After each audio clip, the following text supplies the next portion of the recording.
tidak apa itu mekanisme artikulasi? Jadi, mekanisme artikulasi adalah suatu alat ucap mana yang bergerak atau bekerja ketika menghasilkan bunyi bahasa. Bagaimana sih proses artikulasi itu terjadi? Jadi, proses artikulasi terjadi setelah pita suara, arus udara diteruskan ke alat-alat ucap tertentu yang terdapat di rongga mulut atau rongga hidung.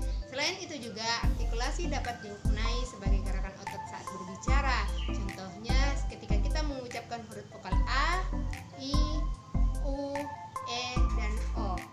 Berdasarkan mekanisme artikulasinya, bunyi dapat dibagi menjadi 6 kelompok.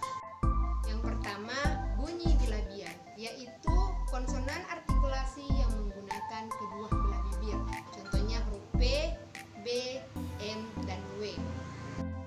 Yang kedua, ada bunyi labiodental, yaitu bunyi bahasa yang diucapkan menggunakan bibir bagian bawah dan ujung pada gigi atas yang saling bersentuhan.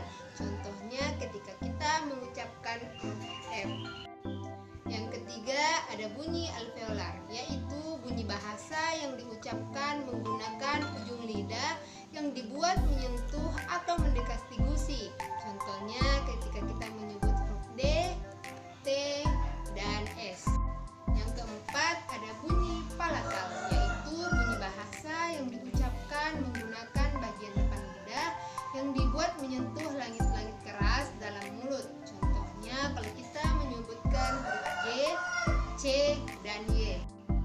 Yang kelima, ada bunyi velar, yaitu bunyi bahasa yang diucapkan menggunakan bagian belakang dari lidah yang dibuat mendekati atau menempel pada langit-langit mulut yang lunak. Contohnya jika kita menyebutkan huruf G dan huruf K. Dan yang keenam atau yang terakhir adalah bunyi glotal, yaitu bunyi bahasa yang diucapkan menggunakan pita suara yang dibuat menjadi rapat yang menjadikan arus udara yang berasal dari paru-paru tertahan. Contohnya saat kita mengucapkan kata saat, yang dimana bunyi pertama yang dipisahkan dengan bunyi A yang kedua.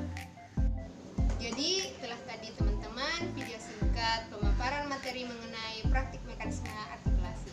Sekian dari saya, wassalamualaikum